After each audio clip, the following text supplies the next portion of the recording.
This is a test. This is a test just to making sure the volume is good. I look good. I look relatively good, I guess. So that's fine. Okay, so we're wrapping up Unit 1. And, we've covered 8 ethical theories. Or maybe we can say we've covered, 8 different ethical theories and or families of ethical theories, right? For example, utilitarianism, there's actually many different flavors of it, but we're covering one version of it, so really maybe we should call it a family of views. Same thing with social contract theory. We're covering Hobbes's version of social contract theory, but it isn't the only one. There's a more modern one, more or less fleshed out by a gentleman named John Rawls. It's called Rawlsianism. Wouldn't you be surprised? So in any case, it's 8 ethical theories, or snapshots of ethical theories, or maybe families of ethical theories, but definitely 8 different moral discourses or ways of looking at morality. So that's done. And now that we've done that, though, it behooves us to try to compare them and see which one's better. So in this one, the first thing we're going to do is we're going to look at the virtues of moral theories, right? There's got to be some way of differentiating which one's better. Now, it's also the case that I think some of them are clearly better than others. For example, ethical egoism, I think it's clearly the case that Hobbes' social contract theory is better than ethical egoism. So we want to elucidate why that is the case, why some seem better than others. So we began the Unit 1, with this here checklist to kind of, make sure that the ethical theories make sense. We can contextualize them well. But we're going to update our checklist to make it a little more, nuanced. So here are the things we want from an ethical theory. First of all, it should be consistent. Obviously, that's something that you want from any theory. You don't want it to be, self-contradictory. You also want determinacy. You want to get an answer to your moral questions, right? So if you go to an ethical theory and, you find out, hey, or you want to find out if action X is wrong, and on Monday it says, yeah, it is wrong, and then on Tuesday it's like, oh, actually it's okay. That's not determinate, right? That's indeterminacy, right? It depends on the day. So that's what we want from an ethical theory, determinacy. It'll give you the same verdict under the same context, right? There are highly contextualized theories like consequentialism or utilitarianism, where the context is really what matters. Maybe in this case lying is right because it maximizes happiness. In this case lying is wrong because it doesn't maximize happiness. But the general idea is, all else being the same, the ethical theory should give the same verdict each time. So all else being equal, same verdict each time. That's what determinacy is. That's what we want. We want applicability. We don't want it to be impossible to use it, right? Maybe we might accuse Kant of being kind of difficult to use. Or maybe utilitarianism, it's difficult to use. You got to calculate what maximizes happiness or pleasure. So that's another thing we want, applicability. You shouldn't need a PhD in mathematics to use one of these ethical theories. Intuitive appeal. This one's kind of an easy one. It just got to fit in with our moral intuitions. It can't be the case that all of a sudden, stealing from old ladies is permissible. That just seems not permissible, right? Explanatory power. We wanted to explain why some things are right and why some things are wrong, maybe so that we can resolve our moral debates. More on that in Unit 2. And of course, we want some kind of external support. It can't just be the theory sounds nice. You want a little bit of empirical validation. So we want some support from, let's just say, neuroscience and psychology that shows that this is actually how we form moral judgments. And we also want support from the social sciences to show that this is actually how our moral behavior arose and is stabilized, and how we started behaving collectively in the first place. So that's what we want from our ethical theory. Now, this is much more nuanced than the earlier version, but, we give the early version just so that you can begin to digest these ethical theories. Now that they're, in your head, we can begin to, tweak the checklist and make it more rigorous. So with that said, look, some of these ethical theories, they have some problems, right? As a matter of fact, I'm going to make the case that they all have some problems. So, for example, divine command theory. Well, Let's just start at the top. Consistency? I don't know. It doesn't seem like it. It seems like it's not, as a matter of fact. It seems like it sometimes says do this and then it says don't do this, same thing. So I'm going to just leave it as a question mark though, but it still seems not consistent. Determinacy. Again, if you don't have consistency, you're not going to get determinacy either. So that's not good. Applicability, actually, I just went ahead and X determinacy. I don't remember I did that. Applicability, I guess. There are degrees in, biblical interpretation, which means that it's not applicable for everyone, right? You literally have to figure out what it actually says. I don't know. Intuitive appeal, I just scratched that out. A lot of people don't believe in God, or they're from a different religion or something like that. So it's really hard to say that this is intuitive in any sense for everyone. It isn't universally intuitive. How about that? It is very intuitive if you grew up with, being a Catholic or something like that, Christian in general.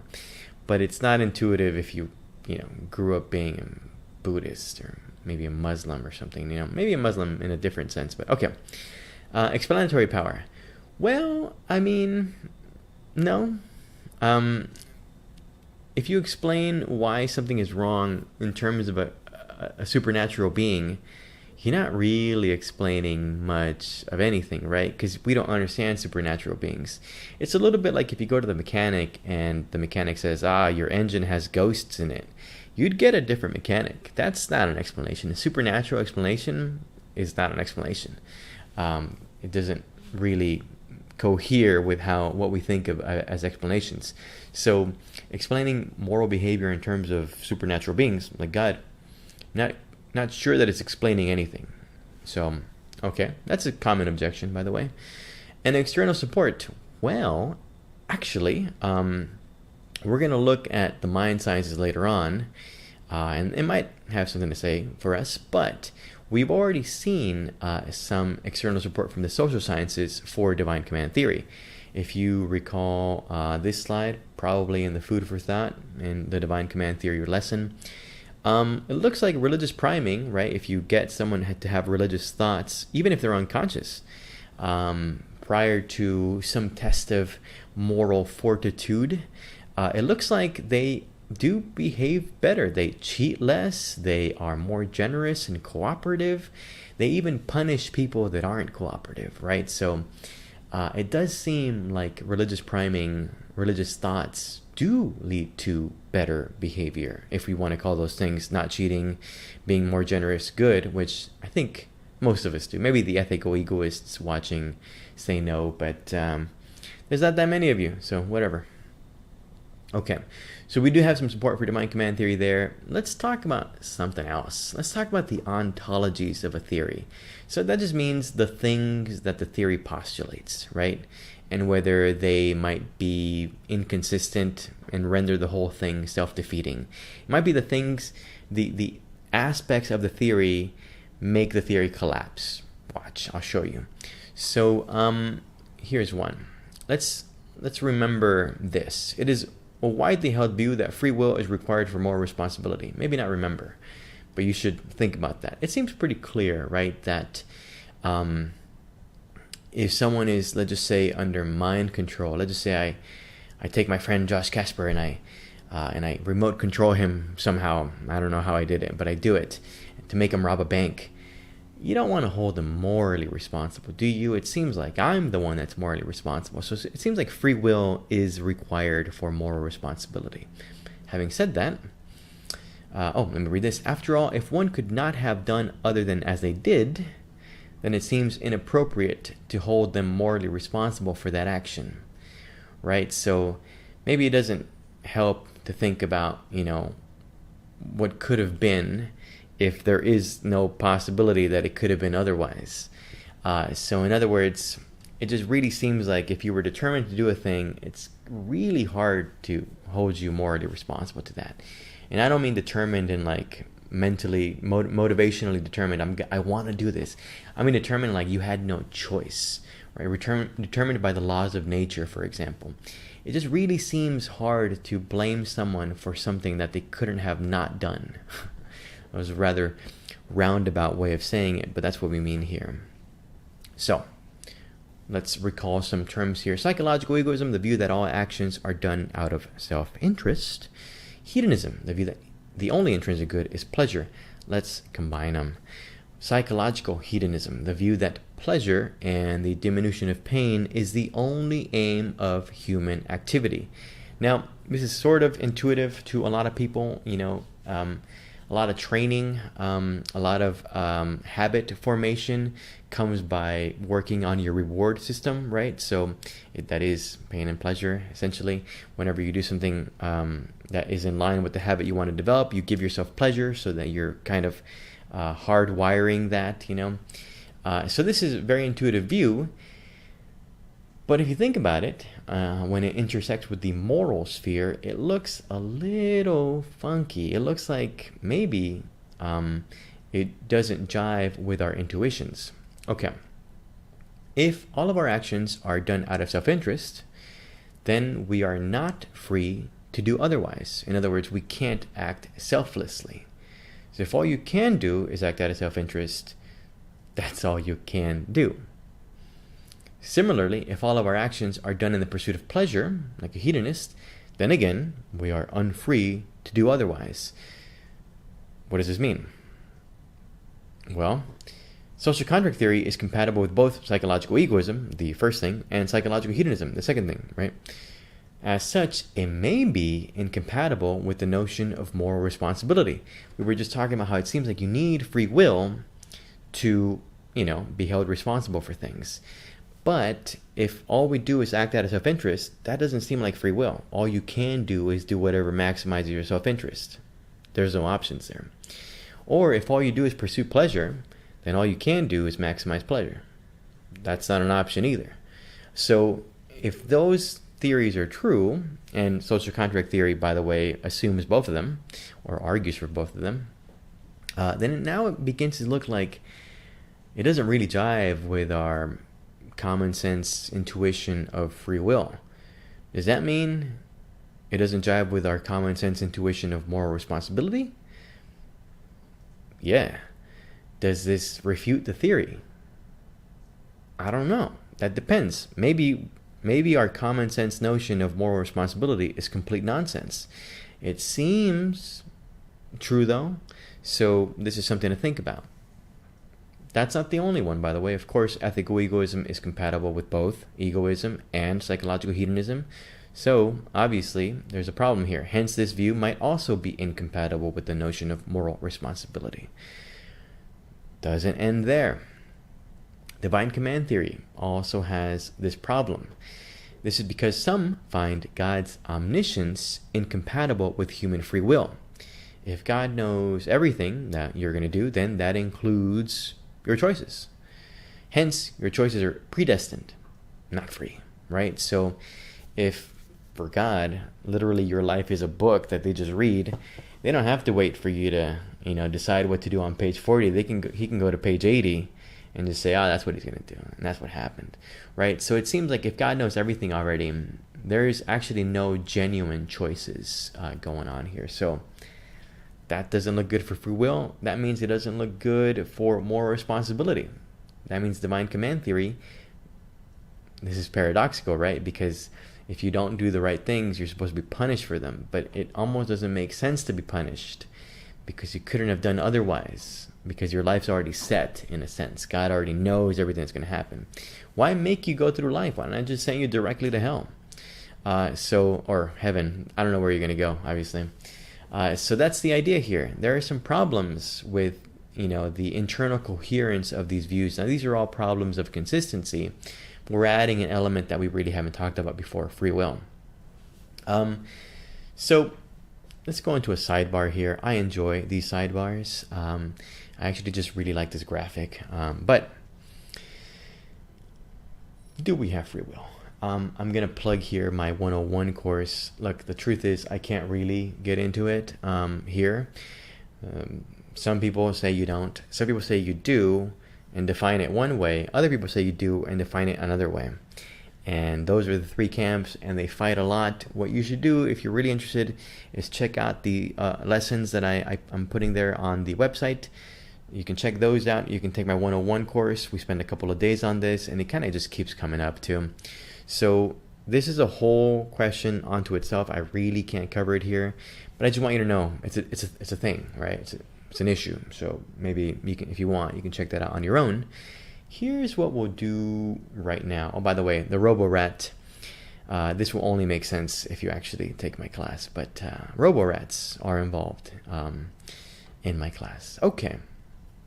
So rather than lingering on the question of free will, let's look at a little bit of food for thought here, because even in Unit 3, when we move into neuroscience of morality, it's not going to... We're going to basically in Unit 3 look at any kind of empirical data that relates to moral judgments. And part of it will be from neuroscience. It doesn't make things any neater, though, when it comes to the question of free will, which we're going to cover right now. So, Eagleman, by the way, is a fantastic neuroscientist. You should check it out. Check out this book. He has some other stuff if you want to check it out. Anyways, in Chapter 6 of Incognito, Eagleman discusses various crimes that have been committed by individuals with compromised neural structures, right? So there was something going on in the brain, the biology then led to, the abnormal biology then led to aberrant behavior, crimes, and now we wonder, well, they couldn't have helped but to have, say, a tumor in their brain. That wasn't up to them. Can we really hold them responsible for the crime they committed? That's a tough one, right? So he gives several examples to kind of prime your intuitions here. Charles Whitman, for example, in 1966, killed, I think, I want to say like 19 people. By the way, he killed a woman that was pregnant. That was his first shot, actually. And then as people, helped her up, or, try to help her, then he shot the first responders. The night before, he strangled, I think, his wife and his mother. But this guy was I don't know, he looks like an Eagle Scout to me. Apparently he was just an exceptional, maybe an unexceptional, but he was a good guy, right? But prior to the shooting and the murder of his wife and mother, he had been having headaches, and he had some violent impulses, and then he went to the doctor, and they couldn't figure out what it was. In the end, when I believe he left a note that said, "Please examine my brain after this." And also, tellingly, he also said, "Whatever I have left over, pay my debts and give the rest to charity." So he didn't seem to be a bad guy. They found a tumor in the end next to his amygdala, and it was apparently causing his aggression. Now it's kind of hard to blame him entirely for the shooting. You don't want to blame just the tumor, but he did try. He did say, "Hey, I've been having violent impulses," but it seems like no one was able to really address or tell him what was going on. So here is a neural structure that is being compromised. The amygdala was being overactive, making him overly aggressive, and it led to this. Is he fully to blame? Is he fully morally culpable? Partially morally culpable? I don't know. That's a tough one. So anyways, there's the doctor there pointing to the tumor by the amygdala. There's also this thing called acquired pedophilia. Now, pedophiles are, of course, considered by most everyone the worst of the worst. Having said that, there is actually some different ways this happens, but sometimes it's a tumor that, I don't know where it's located in the neural architecture, but there's tumor in certain places, and it makes one sexually deviant, like a pedophile. So that's, first of all, that's bananas. But second, it seems really hard to find them fully morally culpable at this point. I mean, it's a compromised neural structure. There's something in their biology outside of their control leading them to these admittedly morally abhorrent behaviors, but there's something wrong between the ears. So it's hard to blame them fully, some would say, right? This is another one, frontotemporal dementia, and the treatment thereof. But anyways, frontotemporal dementia, lots of different socially unacceptable behaviors are performed if you have this, including shoplifting. They tend to remove their clothes in public. They violate a lot of traffic laws. They eat food from trash cans. That's, I think, the one that Eagleman mentions for a minute. Engage in sexual transgressions, cheat on their spouses and stuff like that. So that's another thing. They didn't do this before, but then they got dementia, frontotemporal dementia, and they started doing them. And do you want to blame them fully? I'm not saying don't blame them at all, but I'm raising the question whether it really makes sense to fully find them morally culpable. So, okay. So other people that you can see this in a variety of different neuroscientists and cognitive scientists and psychologists who say you can't really find people fully morally responsible. So Sapolsky, who's over at Stanford, he's a neuroendocrinologist, right? So you can check his book out. I mean, it's kind of a long one. It's like 800 pages, but it's a good one. He says we have, at best, mitigated free will. That means partial free will. And so he thinks the criminal justice system should be reformed, overhauled and reformed. It doesn't make sense the way it is right now. So that's Sapolsky. This is Eagleman, and let me just read this from the slides here. Eagleman also argues that there is a need to reform the criminal justice system. He argues that culpability is currently a matter of the state of knowledge of criminal psychology, and wagers that as science progresses, less and less culpability will be assigned to criminals. So he says, look, the more we learn about neuroscience, the more we're like, oh, that crime was caused because of this. And then it doesn't make sense to blame them fully, blame the criminal fully. So he says, we're going to keep finding this out. We're going to keep, finding that, oh, this crime has to do with this, and this crime has to do with that neural structure that is compromised. So he says, it's not okay, it's not tenable to even use the notion of culpability in criminal law. Otherwise, a criminal might be found guilty at the beginning of that decade, but then would have been found not guilty had he committed the crime 10 years later. So if in 2020, we're like, oh yeah, this crime happens just because the person wanted it to, and in 2030, we realize, oh, that's actually because of this, this neurotransmitter wasn't, in the right proportions. Then at that point, it just, it seems like maybe that person would be found not guilty for crime X or whatever. And it seems like, well, is it really okay to have put the person in 2020 in jail if the person in 2030 wasn't going to jail? It seems, certainly biased against time, I suppose. So there is a problem there, right? So Eagleman is pointing out to that. He recommends instead a statistical method for assessing recidivism, right? The tendency to commit the crime again. And he says we should sequester, kind of lock away, those most likely to recidivate for longer periods of time. So we check through neuroimaging how likely someone is to commit a crime again. And if it's a low likelihood, well, then it's a slap on the wrist or whatever. We make a sentencing proportional to that level of risk. And if it's a high risk of recidivism, very likely to commit the crime again, well, then those people should be put away. So instead of doing it by the crime itself, it's like neurally tailored sentencing and punishment styles, depending on your individual brain. Not you. You're not going to commit crimes, but you know what I mean. That's the idea here. So this raises some, issues, obviously. And you can check out the book, The Alignment Problem by Christian is his name. His last name is Christian. Good stuff that has to do with whether we can actually rely on our computer methods for this kind of task.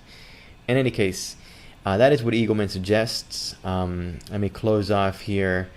Those with greater plasticity, suggesting that they are amenable to behavior modification and rehabilitation, could be given hard labor or some comparable disincentive to a life of crime. So if you're less likely to recidivate, right? We can modify your behavior. Then, hard labor will fix you. We got you. But if you're not, those with a low chance of rehabilitation and hence high likelihood of recidivism can be sequestered permanently so that they don't harm others anymore. If there is no neural structure that we can fix on you, maybe you go away permanently. All right, that's the idea. See how it doesn't matter?